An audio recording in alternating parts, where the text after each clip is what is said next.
The Citizen Mike Show.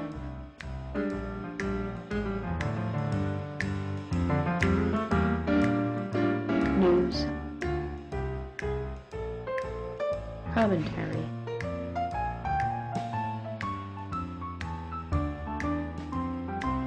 Interviews.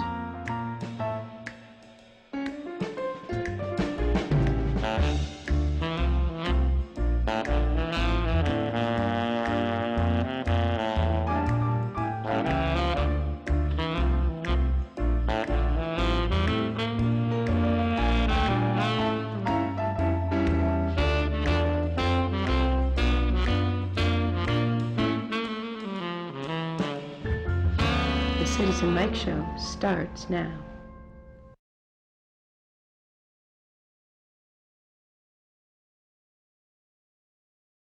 On my right over there, Christopher K. Shortell, Republican Town Councilor. The first couple things we want to talk to you about, sort of more national in scope.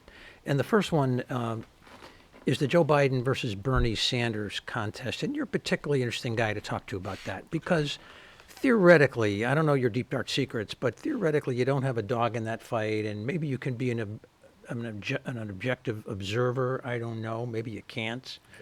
But that's what's happening right now. And of course, we produce on Wednesdays, and there's a risk that by the time this show is up on YouTube or on TV, everything we say is obsolete. I mean, that's always the case. So that's my disclaimer for the viewers and everybody else. But because it's just everywhere in the news, I thought we ought to touch on it. So The Economist magazine, a magazine that I have great respect for, came out, at least the online version did, late this afternoon. And there's a piece in there that reads, the headline says, "In Michigan, Joe Biden deals a lethal blow to Bernie Sanders." I just want to refer to some of this text, and then I'm going to go to you and say, do you kind of agree? And then I got more text, and then we'll go on. So I'm skipping a little bit, but it says, after briefly leading the primary race in February, Bernie Sanders, the Vermont senator, suffered a severe setback on Super Tuesday on March 3rd as voters delivered a series of decisive victories for his main competitor, Joe Biden, across 14 states. Mr. Sanders thus limped into this week's round, trailing the former vice president by roughly 80 delegates, according to The Economist's projections. On March 10, Mr. Biden dealt the final blow. Mr. Sanders lost in Michigan, where he won in 2016 by more than 15 percentage points. Sanders also lost in Missouri and Mississippi, which he lost in 2016, and in Idaho, which he won. The results in Michigan are particularly rough for Mr. Sanders. I'm going to skip ahead to the kind of the bottom line. Across Michigan, Sanders' vote share slipped with all kinds of constituencies, and obviously that's why he lost. The primary is all but over now. Finally, Mr. Sanders' campaign will not have been for nothing. He has pushed the party to the left on many of the issues he cares about most. For instance, guaranteeing health care for all. His demise shows Democrats just did not believe he could beat President Trump. Do you generally agree, disagree, or don't care? Because I can understand that last choice. Bernie, don't give up. Bernie, you keep fighting. And you keep fighting to the convention. I get the sarcasm. And then you run third party. You run in the fall. We're waiting for Tulsi Gabbard to do that. Okay. Do I care? Yeah, do Republicans care? Do you care? I mean, I'm well. All right. I mean, let me phrase it like this. Supposing in the final election, in the national election, it's Trump versus Bernie or Sanders, and Trump loses. You mean Bernie or Biden? Bernie or Biden, and Trump loses. Would you rather see the United States of America led by one or the other? Or don't you want to go on a limb because you're a card-carrying Republican and you don't want to get involved in this? I mean, what do you... That's just a horrific decision. I look, as viewers of the Citizen Mike Show know, yes, I did not vote for Donald Trump. Okay. I do not plan on voting for Donald Trump again, at next time either. So I don't know. I voted third party last time. I got to find someone to vote for again. Would I prefer? I can't even. It's like the Robert Frost poem. Do you want to die of fire or ice? I mean, how do you want to die? I mean, I don't know. I think that there is no Congress possibly that can get elected that would implement what Sanders wants, but I think it's a myth. The myth of Joe Biden is the moderate. Joe Biden is no moderate. He's a moderate relative to Sanders on a few things, but he is the most progressive Democrat to ever get the nomination in history, and I think your article concluded by basically saying that Sanders has moved the party to the left. And I think that he absolutely has moved it to the left. So I agree with that part of the article, and the other one, I'm going to take a pass on that choice. I don't know. A little more context. Sure. Okay, then we'll turn it back to you. Sure. So there's this debate coming up on Sunday, I believe, between Sanders and Biden. It's Sunday, March 15. And then a couple of days later, on Tuesday the 17th, there's primaries in some big important states, Illinois, Florida, Ohio, Arizona. But according to The Economist and a lot of talking heads on TV, the Democratic voters have spoken.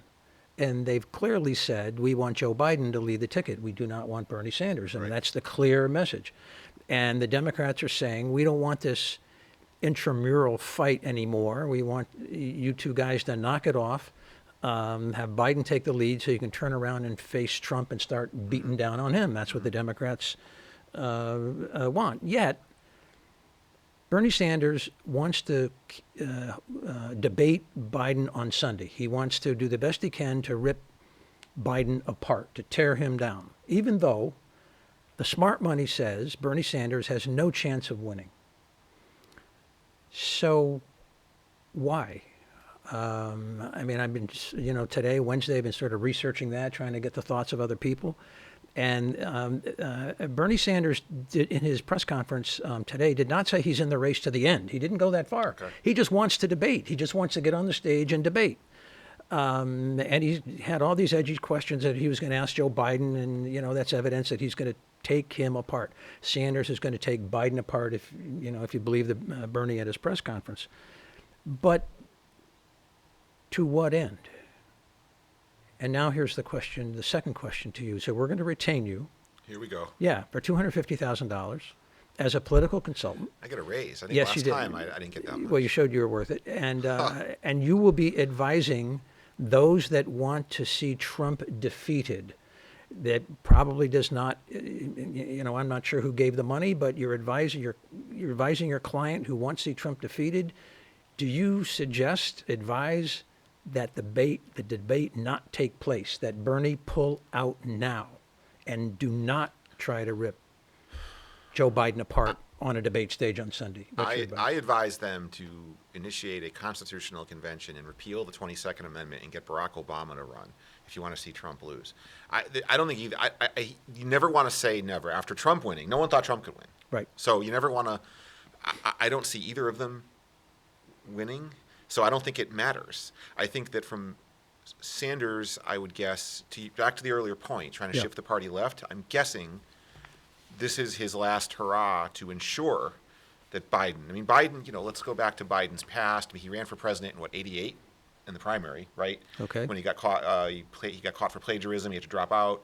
He helped Clarence Thomas, supported his nomination to the Supreme Court. I believe he was for both Iraq wars initially. My point is, he was tough on crime in the 90s. Biden has always been, this feeds into Biden as the moderate. Biden is the center. I think maybe Sanders wants to ensure, Joe, you're not going back to the center. And maybe that's why he wants to have this debate. I don't think it's about maybe beating Trump. So, but I mean, you're asking me as a consultant. I don't. Yeah, do you tell Sanders to get out? No. Stay in, debate Joe, tear him apart, and go on to lose the rest of the primaries and lose the nomination. Okay, because that's surely the inevitable. I don't think it's so far away. It's so far away. Do you really think that on October 27th, a week before the election, give or take, people are going to be like, oh man, Bernie kicked his butt back on March 15th. Bernie, you really think that people, I don't. Well, I think there's a point where Bernie stays in the race for too long. I think he stayed in too long against Hillary Clinton. I think it cost Hillary Clinton because he stayed in too long to no end. He had no path to the nomination. Here he has no path to the nomination. What constructive purpose does he serve? Well, he wants to get on the stage and for the final hurrah. Right? Is that what it is all about? So he gets a final hurrah, and then he withdraws after that. He'll wait till Tuesday, the 17th of March. He'll lose those primaries like he's supposed to do, and then he'll get out. And that's what this is all about. Maybe. Maybe, but I think this is all sort of situational. Okay. So you're saying Bernie stayed in too long in 16. I think he did. But yeah. Hillary stayed in till the end. Hillary stayed in very long she in got the 2008. No, in 2008. I don't want to pivot away. I don't We're want to not- pivot no, away we're not because all pivoting. you Republicans, you pivot back to Hillary. We're not. I'm not talking about giving Hillary. you gave me an example of a All right. past election Go where ahead. you thought that the primary dragged on. I'm giving you a Yeah. counterexample Okay. of another past election where it did not hurt Barack Obama that Hillary Clinton stayed in till the last minute. So that's what I'm saying, right? So your advice is Bernie stay in. My advice is Bernie stay in. Bernie and it stay doesn't in, matter. do the debate, and it doesn't Doesn't matter. I don't. Do you? Okay. Well, you're a far left Democrat. I'm not a far I left know you're not. Democrat. I You like to know say I'm that. I not. know So you're don't not. mischaracterize All it. right. I'm. You are a Democrat. Absolutely. So what do you think, as a Democrat? I Are think, you- as a Democrat, I think Bernie should get out before the debate. I think he would be a hero to the Democratic Party. I think he would solidify his bona fides as a national leader, and I don't think he sacrifices one bit of his agenda. He has succeeded already. He has moved the party to the left. He can give a gracious farewell speech Yep. and pledge to the Democrats that he's going to do everything in his power without blooding up Biden anymore. What if? To help defeat Trump from Bernie's perspective. Now, the Bernie bros, the Bernie supporters will be disappointed, but this is where if you're a leader, you tell your followers, this is what we have to do now. This is what we have to do. We Right. have to back Biden, maybe hold your nose doing it, because there have been some mean things Democrats have said about Biden. Sure. But if he wants to be a leader and I think help his movement, that's the path he takes. What if Yeah. he's going to use Sunday night Okay. to do a little of what you're saying? Okay. But what if he does everything you're saying on Sunday night? What if he uses that forum I like it. as he has a captive audience? I like it. He's led everyone to believe I don't care, we're gonna duke it out, and then they get into it. But then he says, Joe, I'm with you. We have to beat Trump. What if he does in wrestling? I'm going to make a wrestling analogy. What if he does the job? Do you know what wrestling that means in wrestling? You put someone over. Like when Hulk Hogan put over, you're gonna. I know you're. I have no idea where you're viewers going know. with it. Hulk Hogan have put no idea over what the you're Ultimate talking about. Warrior in Yeah. 1990. Bruce knows what I'm talking about. WrestleMania 6. Hogan let the Warrior pin him. He did the job. Wait a minute, don't ruin your credibility like this, but go ahead. I'm saying, Finish your- what if go ahead. Bernie Yeah. is going to use this debate, and he's not going to wait after, and that night when he knows he has a captive audience, that's when he does what you're saying. Everyone at the end of that, they're hugging. I like it. That could happen. I like it. So that's my political advice to you guys. Well, my advice is keep running. Run as a third party. Who's the other guy that used to run? All right. The guy in California, the consumer guy, Nader. Get Nader to run. So Anyway. I want to talk to you about the coronavirus. Okay. And I came across an article that was written in 2018, October 25 in 2018. Okay. And the article cites the experience of two cities, Philadelphia and St. Louis, in the flu epidemic of 1918.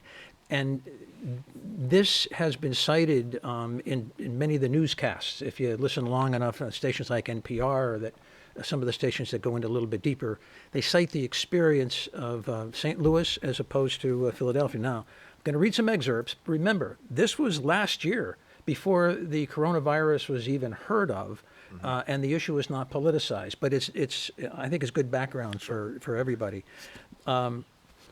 So it talks about, it opens up by talking about the influenza pandemic of 1918. And in the article it says, the public health response to the pandemic in Philadelphia and St. Louis differed dramatically, as did the death rates, with Philadelphia having one of the highest rates in the U.S. and St. Louis having one of the lowest. I'm skipping down the article. The first cases of disease among civilians in Philadelphia were reported on September 17, 1918, but authorities downplayed their significance and allowed large public gatherings, notably a citywide parade on September 28, 1918, to continue. School closures, bans on public gatherings, and other social distancing interventions were not implemented until October 3, when the disease had already begun to spread and overwhelm local medical and public health resources. In contrast, The first cases of disease among civilians in St. Louis were reported on October 5, and authorities moved rapidly to introduce a broad series of measures designed to promote social distancing, implementing these on October 7. 2 days later, okay, the first case, October 5, social distancing and other measures on October 7. The difference in response times between the two cities, 14 days, represents approximately 3 to 5 doubling times for the influenza epidemic. The cost of this delay appeared to have been significant by the time Philadelphia responded, and it faced a much larger epidemic. St. Louis benefited from the leadership of this guy, Dr. Max Starkloff, first time I've heard his name, health commissioner for the city of St. Louis. Like in Philadelphia, the disease appeared at a military base in St. Louis, so on and so forth. Starkloff closely monitored these developments and didn't hesitate to close schools almost immediately. He went on to close factories, theaters, and retail outlets. Starkloff faced immense pressure from St. Louis merchants, public school officials, and politicians to reopen these facilities, but he refused.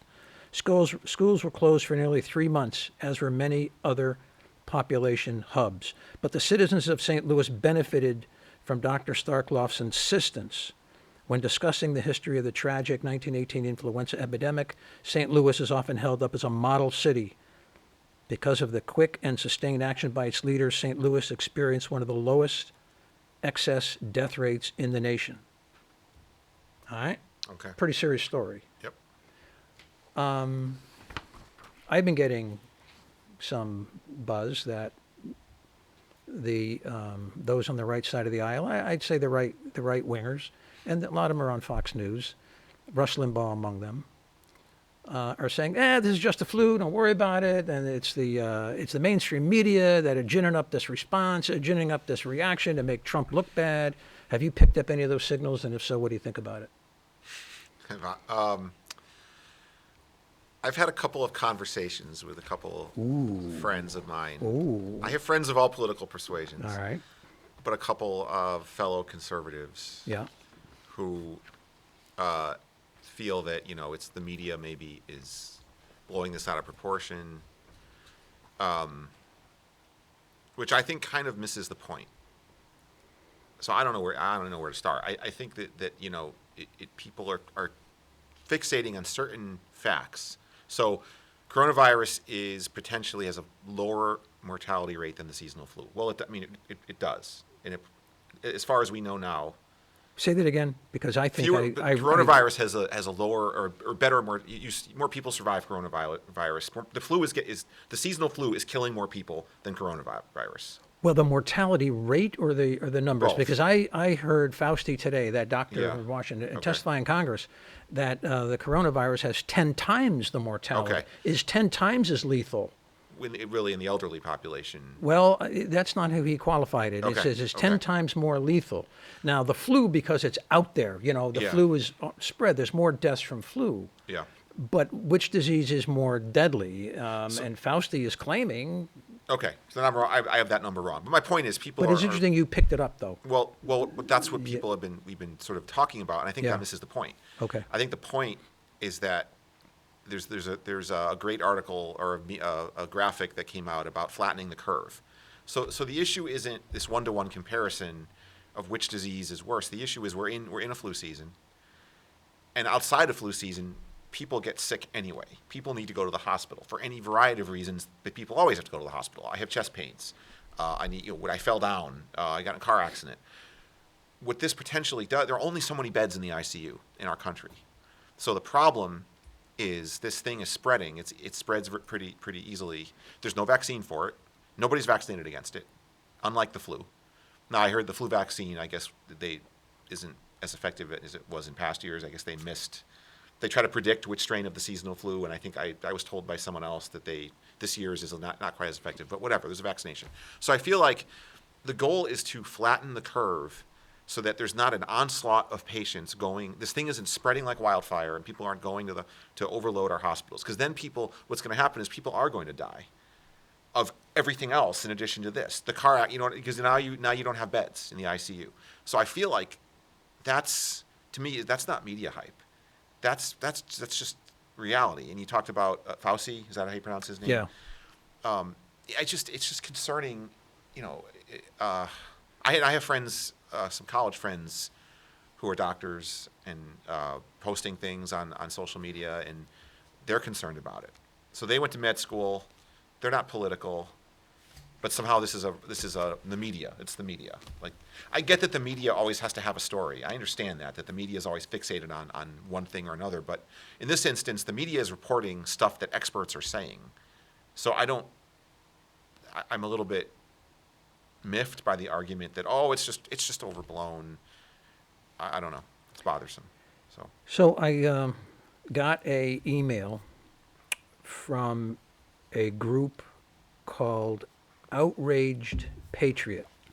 Yes. You got Yeah. okay. And the caption on it is, the logo says, "If you're not outraged, you're not paying attention. Real news for real Americans." Okay. All right? Okay. They must think I'm a real American. I don't know. You must think you're. But one of the headlines is, an MIT scientist reveals coronavirus is a deep state fraud. Okay. That's the kind of stuff that's being pushed out by right-wing websites. Right. That it's just the flu, don't worry about it. I mean, Rush Limbaugh is saying this kind of stuff, that it's being overblown to make Trump look bad. They're trying to steal the election from him. And I'm trying to get a clear, crisp answer from you. You don't think it's overblown. No. It's not a fraud. No, I don't think. The doctor should be taken seriously. Dr. Fauci, is that? Yeah. I'm sorry. I don't pronounce names always correctly. So he's going to put this guy is in this position. He's going to put his credibility on the line. No, he's not putting his credibility on the line. Let me just interrupt you. He doesn't know. He doesn't know. When it comes to Rush Limbaugh or Fauci, right. Who are the right-wingers going to believe? They've been told for 3 years that these doctors, the experts, the elites, the government, the deep state administration, it's all fake. They've been told for 3 years by Trump. All that stuff is fake. Right. And now you have Fauci, who's, going up in front of Congress, say, guys, you better take this seriously. And actually, Tucker Carlson said that too, from Fox. And Tucker Carlson got blasted by the right-wingers for being disloyal to Trump. Right. By the way, this MIT scientist. Does he exist? Yeah, he does. MIT scientist reveals coronavirus is a deep state fraud. Well, I just looked him up on Wikipedia. Interesting fellow. He is notable for his controversial claim to be the inventor of email. Wow. Based that was on Al Gore. based on something. And initial reports that repeated this guy's assertion from organizations such as the Washington Post and the Smithsonian Institute were followed by public retractions. These corrections were triggered by objections from historians and some company called ARPANET, who pointed out that email was already actively used in the early 70s. So the source for Outraged Patriot was just a phony source. But it makes a nice headline. MIT scientist reveals coronavirus is a deep state fraud. If you're not outraged, you're not paying attention. Real news for real Americans. I think that, this is the distortion. This is how far we've come. So that at the kernel of being a conservative, or at the root of being a conservative, there is a healthy distrust of government. You have a for expression, do not give undue deference to the official version of things locally. Did I say it right? Yes, you did. So you have a distrust, not a distrust, but you have you want to examine what is said at the local level. And I think the root of conservatism is, this is the government that was going to, cure poverty with the war on poverty. This is the government that was going to find WMDs in Iraq and didn't, that sends people off to war. So there's all these social that was going to, we've tripled our education spending in the last 40 years and have not tripled our graduation rates. So I think there is an argument to be made to distrust the government and distrust but I think that's separate from the government creating a virus in a lab or whatever and then lying about it. I mean, it's just it's everything to the nth degree. It's insane to think that someone would believe that. Could I read you something? Please. Could we play a game? I know you. This is. Go ahead. I'm going to read you a quote. Try it. The game is. See how it works. I want you to tell me if you can guess what publication this is from. I'm not playing, but go ahead. Okay, Read it anyway. Right. Read it anyway. So this is an editorial about the response. I'll see if I can. The president's response on this situation. Okay. I'm just going to read part of it. Yeah. The failures of leadership at the top show no signs of being corrected. In a serious public health crisis, the public has a right to expect the government's chief executive to lead in a number of crucial ways: by prioritizing the problem properly, by deferring to subject matter experts when appropriate, while making decisions in informed and sensible ways, by providing honest and careful information to the country, by calming fears and setting expectations, and by addressing mistakes and setbacks. Is this in the context of the coronavirus? Yes. Newt Gingrich. Let me finish this. Trump so far hasn't passed muster on any of these metrics. He resisted on making the response to the epidemic a priority for as long as he could, refusing briefings, downplaying the problem, and wasting precious time. Yeah, that theme, I can't say those exact words, but that theme has been repeated by many Right. in Washington, D.C., and in many publications. So Okay. Well, other than Newt Gingrich and Mad Magazine, I really don't. It's National Review. Online. National Review. So Okay. National Review, a conservative, William F. Buckley's conservative Right. magazine, is And saying that. Can I interrupt you for a minute? Sure. The word conservative, when you call Outrage Patriot a conservative publication, you didn't. Right. But if you say that's conservative, it slurs Yes. conservatism. Yes, it does. So It does. the publication you're reading from is the old-fashioned Rockefeller sort of republicanism, the Eisenhower republicanism, that is the true meaning of conservative, not today. Mostly, there's even on the NRO is the short, National Review Online is the short. There is some dispute. There's definitely a never Trump bent to some of it, but they support Trump where they think it's appropriate, Fair and point. they call him outward. Like Rich Lowry, who's often who's published in Record Journal. Yep. He's the editor. But I totally agree with you. It gives conservatism a bad name, like any extreme of any movement. Right. Gives the mainstream of that movement a bad name. I agree Like with you. Rush Limbaugh is not a conservative. He used to be.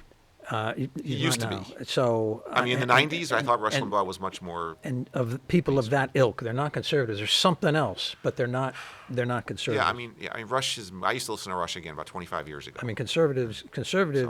My way of thinking, conservatives, fact-based, Right. and more skeptical of change than the moderates or the liberals. Correct. They want a heavier case to change from the status quo. Yeah. That makes them conservative. But that's not Rush Limbaugh. Rush Limbaugh's a showman. I mean, Well, what yeah. else you got? You got another? That was. I wanted to just. You wouldn't play my game. That was something. You got another quote? I have another quote. Go ahead. And this is not so much a. Because you didn't tell me you were going to do this. I know I didn't. In preparing I the went show. off the.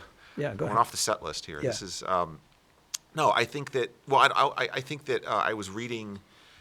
Charles Krauthammer, speaking of conservatives, who I think is, he's passed away. I thought he was somebody I respected. I liked watching him. I thought he was very balanced. He was a doctor. He was a physician. Okay. Very intelligent. Someone on NRO pulled his, he's been, I think, deceased for a couple of years now, but pulled his quotes about H1N1 during the Ebola outbreak. And just some of his quotes were very similar to, he was very, when he was quoted during H1N1 in 2009, Krauthammer was quoted as saying, "What we really worry about is the flu epidemic of 1918, which you cited, which killed in very high numbers. Right now, it looks like the annual flu, something like it. And if it stays like that, the idea that you ought to be cautious but not panicked is exactly the right approach." He talked about, quarantining being an effective way to stop the spread. And then I thought that, he said in the choosing between security and liberty, he quotes Obama, who at one point said that choosing between security and liberty was a false choice, which I think was more of a Patriot Act reference. But Krauthammer writes, on the contrary, it is the eternal dilemma of every free society. Politics is the very process of finding some equilibrium between these two competing values, which I thought was a really great quote. So anyway, we don't know what he would think now, but he certainly wasn't calling the other outbreaks right-wing, or I'm sorry, deep government conspiracies and, overblown. So Nicholas Kristof had an opinion piece in the New York Times this past Sunday. There's just a few words I want to read, but his point is that with these, I'm going to call them, purpose of this discussion, fake conservatives like Rush Limbaugh and Hannity and that crowd, they've taken their toll, and so Kristof cites studies that say if you live in a red state, you're less likely to get vaccinated against these kinds of things, and because of that, you will die in higher numbers because you remain unvaccinated. Let me just get a little bit specific. As we wrestle, he writes, Nicholas Kristof, as we wrestle with the new coronavirus, let's learn lessons from the 2009-2010 H1N1 swine flu outbreak. At first, polls back then showed that both Democrats and Republicans were equally concerned about the outbreak. That makes sense. Yet, because President Barack Obama was in the White House at the time, some conservatives started dismissing the swine flu as a hoax.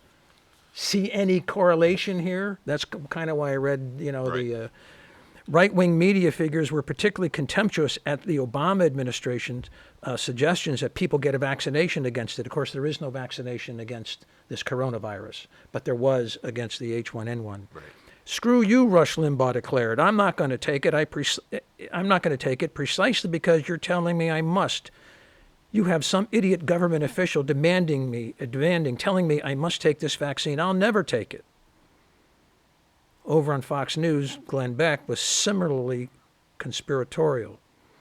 You don't know if it's going to make things worse, he warned, urging viewers to do the exact opposite of what the government recommended. Donald Trump called into Fox News and dismissed concern about the swine flu, telling host Neil Cavuto that it's going to go away. Trump also cautioned that the vaccines can be very dangerous. Far-right members of Congress weighed in and, kept that going.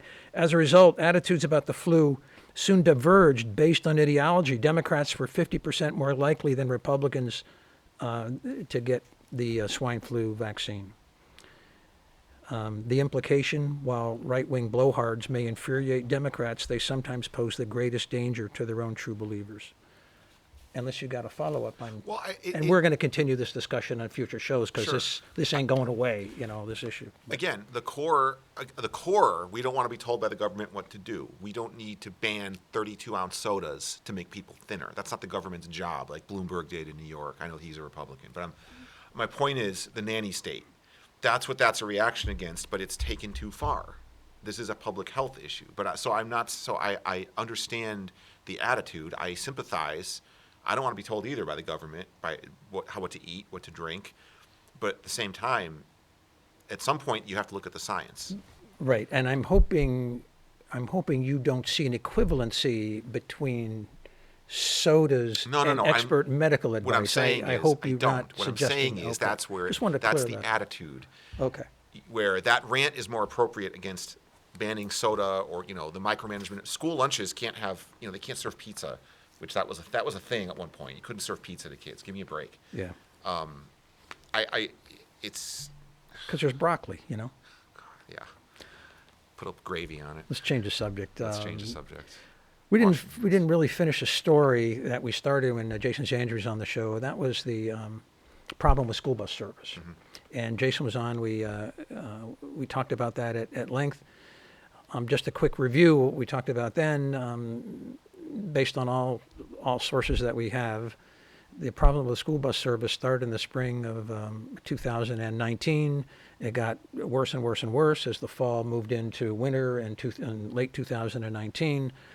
And finally, Jason Sandry put a post online, and very quickly, actually within a month, the problem was addressed. I don't want to use the word solved, Right. but the problem was addressed. I was curious as to how this all came about because, as I've said many times, one of the themes of the Citizen Mike Show was try to explain how and why government works. What if you turn over a rock, what do you find underneath? And a lot of times there's nothing. I mean, it is what it appears to be, but not always. Right. So we turn over a lot of rocks, and sometimes you find stuff, and sometimes you don't. In this particular case, I wanted to know what efforts were being made by the school administration to address this longstanding, nagging school bus problem. So I filed a Freedom of Information request directed to the school administration asking for their writings pertaining to this issue. And what I got back was more surprising for what was not included than what was included. I saw writings that indicated that parents were calling the bus company. School administrators were calling the bus company. There were a lot of email exchanges between parents and school administrators, principals, that sort of thing, trying to bring this problem to the attention of the school district. And I don't know if I said that just a second ago, but in some cases, parents called Right. the bus company. Did I say that already? Is did, this the yeah. second time I said? It's worth saying worth three saying times. twice. It's worth saying three times. Right. Parents were calling to solve this problem. It fell on them to do that. Well, they were. So here's what I did not find in these documents. I did not find a single writing from the school administration to the bus company. I did not find a single writing from the bus company to the school. Now, the writing might have been, if it ever existed, let's say from a top school administrator, I'm making this up to illustrate them. Dear bus company, you're not doing a good job. You better fix it. You better fix it by next week. I want a letter back to give me reasonable assurance that you're going to fix it. And if you're not, we have trouble. Or I might have seen a writing from the school board's lawyer saying, Dear bus company, pursuant to section 3, paragraph 2A, you're supposed to provide such and such a service, and you're not. So watch out. We'll exercise all remedies available to law unless you fix it. Maybe something like that. Right. Here's what I did not find. I did not find any writing from any school board member, email, doesn't have to be formal letter, any email to the school administration saying, you better fix it because I'm getting heat. Or let's talk about this at the next meeting because we can't have this drag on. Nothing like that from a school board member. And nothing from Dr. Menzo to school board members apprising them of what the situation was and what he was doing. There were no writings summarizing the substance of any phone call from the school administration to an official, with an official from the bus company. It might have been this. Dear board members, I want to let you know that last Monday I called up the bus company and I gave them heck. Right. Because they weren't having a very good service. And I told them that we're not going to tolerate this anymore. I just want you to know I expect things to improve in a week. If it doesn't, let me know if you hear anything. Nothing like that. And maybe the most surprising of all, there was this 2-page memo that was presented by the bus company to the board, which set forth all the measures it was going to take. Hire more people, raise salaries.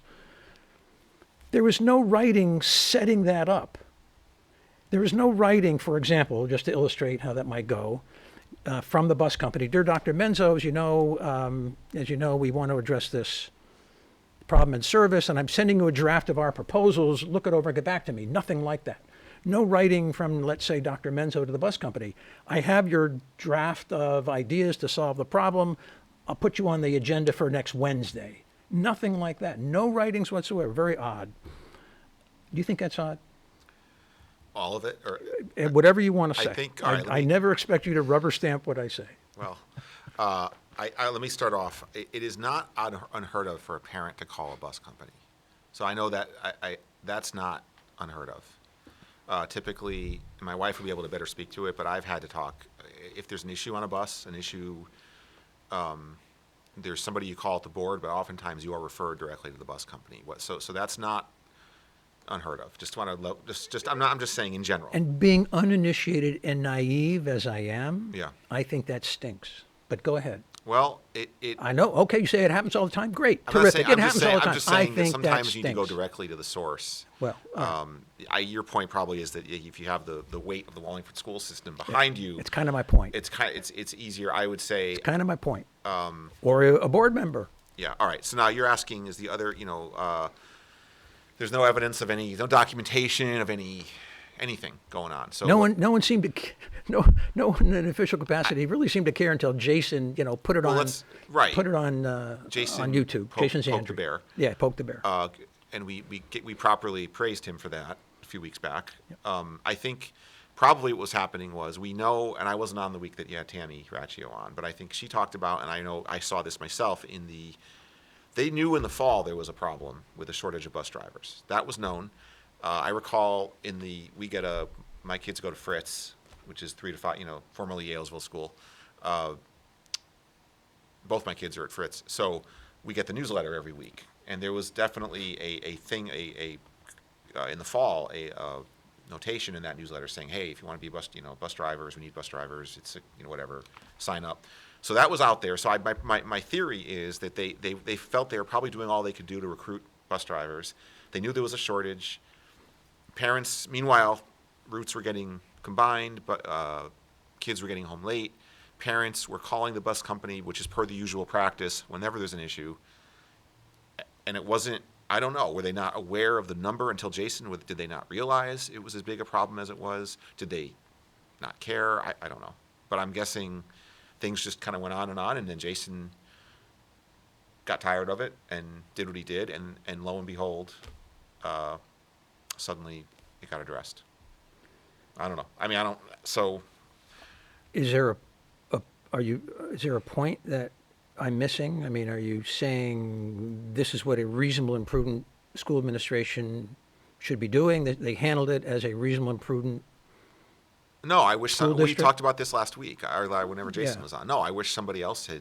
I wish it didn't get far enough to where a town councilor with kids in the system Yeah. had to do that. So- I wish somebody somewhere in the food chain. Had taken the bull by the horns, taken the bull by the horns. and made some noise. So- So the other part of this, a new chapter, same topic, new chapter. It may be that no one in the school administration cited a potential breach of contract with the bus company for poor service because maybe the contract documents weren't strong enough. Okay. My quick review as a layman of the bus contract, which I got from town sources, indicates to me, just my personal opinion, that the school board didn't have a whole lot of remedies for a breach that would maybe be among the most foreseeable. In other words, when you put together a contract with anyone, you say, okay, what could go wrong? I mean, you should be thinking in your mind, what could go wrong? They have one job. And Bring the kids home. And if it goes wrong, how do we? Is there something in the contract that service allows level us agreement. to? Yeah, service level agreement. What's Service the level, expectation? but there needs to be a practical remedy rather than canceling the contract because that doesn't help. Right. Or a There- performance guarantee. Something. Something. So that if there's a nagging problem like this where service is bad, you don't have to cancel the contract to get it remedied. That you can refer to the contract and it'll say something in case this happens and we send them a letter and it's still not solved.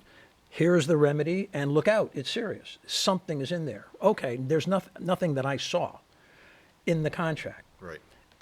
The worst part of this is while this problem was developing in September, October, November, the Board of Ed puts the bus contract out to bid again using almost the exact same language. Still no specific remedy for the problem they were experiencing.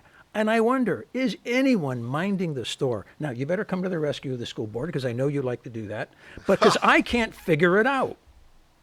I don't. How could they let this go on and on and then put it out for a new contract? I don't know and what the they- exact same thing could happen. Could it have Yeah, been okay. death by 1,000 cuts? And by that, what I mean is, yeah. What do you mean? what I mean by that is, there's all these. They know there's a bus driver shortage. That's what they know. Okay. Now they're trying to recruit bus drivers. They figure, well, that's all we can do. Meanwhile, kids are getting home late. Parents individually Yeah. are calling, and no one is going. I'm just offering this as a theory. No one is going to Roxanne McKay, who was chairwoman at the time, and saying, I got 200 calls in the last 2 weeks on buses. What are we going to do about it? No one from the administration, no one's tracking that, like officially, because it's like, well, we knew there was a shortage.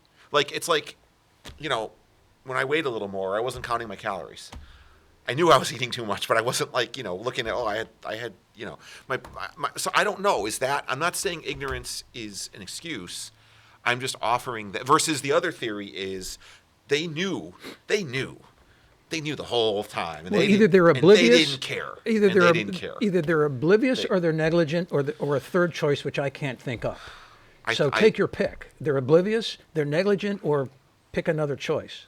I think you're leaning towards the oblivious. I'm They're leaning more toward the oblivious. And that's negligence too, isn't it? When you have Of a kind. calls coming into the school administration, there's an old principle of law: notice to the agent is notice to the principal. Right. You call up the principal with a problem, you're assuming you're contacting the school district. Right. Yeah, to use a Isn't that yeah. reasonable? Isn't that A captain is responsible for the actions of his crew. That's right. To use a Star Trek, The buck stops Star here Trek or something 6 like that. quote. Again, I think though I don't know. They may have thought, what did Tammy? I missed the show. What did Tammy say when you had her on? Well, she went basically, and I would recommend that episode to viewers interested in the problem. Right. We basically went over the 2-page document, which was not a contract, Okay. which contained the representations of the school bus company, contained representations of the measures they were going to take, which were intended to solve the problem. Okay. And that was the thrust. We went over the history of the problem too, and some of the Right. history that I gave, I'm drawing from my conversation with Tammy. It's easy, and I'm just playing devil's advocate. It's easy after the dam breaks to start looking back. Why they should have known, but like, did they know? I mean, I'm just thinking about my own role. So let's say there's all these people out there who are contacting the PUC about lights that are out, street lights that are out, because there's a whole process for that, right? Street lights out, you got to call during business hours. You can't leave them. Anyway, you contact the PUC. And what if right now, as we speak, like, I don't know, 500 people have called about 500 lights. I would have no idea because I'm not, you know what I mean? Like, no one's brought it to my attention. I don't know that those calls are happening as a counselor. What if there's 400 calls about? I get the defense. Every Board of Ed member could say, I didn't know. Right. Theoretically, they could say that. Yeah. Now, in January, there's a couple this is January 2020, a couple board members did sort of, after Jason started poking the bear, a couple of board members, began to weigh in, but they said, I think it's being taken care of, was one comment. And I wanted to fact check that. It's no evidence that it was being taken care of. Let's change the subject a little bit. Okay. Stay on the Board of Ed. The two things I want to cover, but I want to start with an idea that you had, because the difference between the sustained budget and the other Strategic budget, more aspirational Right. budget. The school board just passed a budget in February, and the mayor, of course, is going to cut that. But what's your take on the distinction, strategic? My take is strategic is the easy one. That's the aspirational. So let's just set that aside. I like that. I think they do a good job of outlining. Here's what we'd like to do. They prioritize it. When I first got on the board, I was under the impression that the sustained was the lights-on budget. The sustained budget you thought was a lights-on Lights budget. on. Lights-on's a business term, which means the bare minimum required to keep the business running. So paying everyone's salary today, the lights, the heat, the insurance, that's lights on, to keep doing what I'm doing today. The sustained, they don't look at it that way, at least the way it's represented. The sustained service, because what they do is, by they, I don't mean the board, I mean the administration, is when the budget's presented, they'll say, well, we had 5 retirements. And so we took these 5 FTEs, which full-time equivalent means people, 5 FTEs, and we flipped them to something else, to special ed, because to sustain our level of service, we had to do that. I have a problem with that. My problem is not with, and they actually, I think 2 years ago, a lot of times they are flipping resources to special ed. That's actually a good example. And I have no issue with doing that. But to me, that is a strategic budget decision disguised as a lights-on budget. And people look at the school board over the years. The enrollment has dipped. The positions have dipped, but not to the extent the enrollment. And how is that the case? That's why that's the case. If you go in the presentation every year and you ferret out that slide, there's a slide, and it says right in the slide, we've repurposed these FTEs for something else to sustain our level of service. To me, that should be part of strategic. So what I'm hearing, but Yeah. I'm hearing, and the reason I'm phrasing it this way, because I don't want to misinterpret, Sure. is that in view of declining enrollment, actually service should not go down in quality, but go down in quantity At some point. at some point. And that's not happening because people are staying on, Positions they're- are being repurposed. being repurposed when So there's it's not no people staying on. they're being repurposed when there's no The need position is being repurposed, and to, I okay, think they're when there's hiring. no need to do that. There might be a need. To me, that's a strategic discussion. to Okay. me. That's not. I don't think that you can't call it a sustained budget. I don't think. I've had this debate in public, and I've said this. Well, in what would be public. the consequences if the positions were not repurposed? Then the positions would be eliminated, and the board. What's would, the educational impact of that? Well, I don't think there is one because they've. So let's use an example. Let's say that the position, and I'm not prepared for this, but let's say the position was one social studies teacher, one gym teacher, and that's an example. The reason, so let's say they both retired, and the administration is saying we're not going to fill that. We're not going to go out and hire another social studies teacher or a gym teacher. And how can you do that? Because one thing they've talked about with enrollment is every class has a different population, and there's pockets. And this is true even we see it with my kids. There's a class, I want to say the class either behind is it the second grade class or the fourth grade? There's one class that keeps messing up, it's bigger. So as they go through the system, they have to add 2 more grades, and it disrupts all the teaching. It's a real pain actually. So that goes on. So that's why sometimes there's shuffling that goes on there. But by and large, there'd be no educational detriment because they're not filling those spots anyway with what they were doing. They're saying we're going to take that social studies teacher and that gym teacher, and we're going to bring on 2 paras for special ed. Great. Have a strategic discussion with the Board of Ed. Don't bury it in the sustained budget. It's a philosophical thing, and I have a problem with it. But Is there a remedy,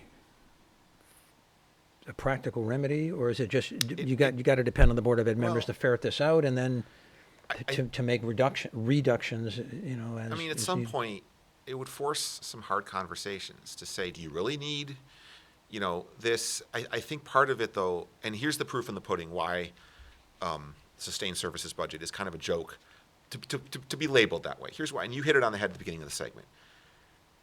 The mayor's budget is likely the lights-on budget, plus a little extra, because as we talked about, strategics here, or I should do it this way, strategics here, sustained ends up here, going to the mayor, and the mayor gives them here. And they always run a $500,000 surplus, even at here. So that tells you there's extra, I know it's a big budget, and I'm not criticizing. Look, it's $107 million roughly, budget. yeah, I understand roughly. you're not gonna hit that on a dime. But anyway, that's so fine. on. It looks like it was on February 19th. The Board of Education approved the budget that they wanted. This is a detail now, but the reason why I bring it up, to me, it was a little bit surprising. The vote. It looks like the Democrats, Castelli, Reynolds, and Votto, wanted slightly less in the budget Okay. than the Republicans plus Patty Purcell, who is a Democrat. So the Republicans were looking for a little bit fatter budget, and the Democrats, the 3 of them, were looking for a little slimmer budget. But it was a 6-3 vote, and the bigger budget was passed. It was a 3.57% increase. And of course, the mayor is going to just cut that further. Right. But I just thought I would bring it up. 6-3 is an odd. The Board of Ed. I know we joked about this the show that I had with Marone, because Joe Marone used to vote against the budget. He was always the lone vote against the budget On the Board of Ed? on the Board of Ed. Not always, but I think one of the years I was on, he did. And so 6-3 is that's a lot of. The board is very conscious of stuff like that, of being consensus, which I know you love to talk about. But the board, the board, it's a cultural. I don't know where it comes from, but there's this perception that it's for the kids. You all got to be on the same page, which I don't understand. To me, that's not. You get the best decisions when you're fighting, when it's nasty, and that's how you get to the truth. There's a diversity of perspectives. Ideological diversity. Competing ideas. The marketplace of ideas. Absolutely. Right. Let's make that the final word. Sounds good. Thanks to Bruce Hagen, the Booth for tolerating this show for 55 minutes or whatever it is, and Susan Huizenga, the executive director of WPAA. Thank you for watching the Citizen Mike Show. It pops up on WPAA TV, 9 o'clock on Thursdays, Fridays, Mondays, Tuesdays, and Wednesdays. And it's up on YouTube, generally Thursday evenings. Go to the Citizen Mike Wallingford channel, follow all the prompts, and you get the show. Or let me know if you want me to send you an email link to the show. Contact me at home, my phone, at the studio, through WPAA, any way you want to do that.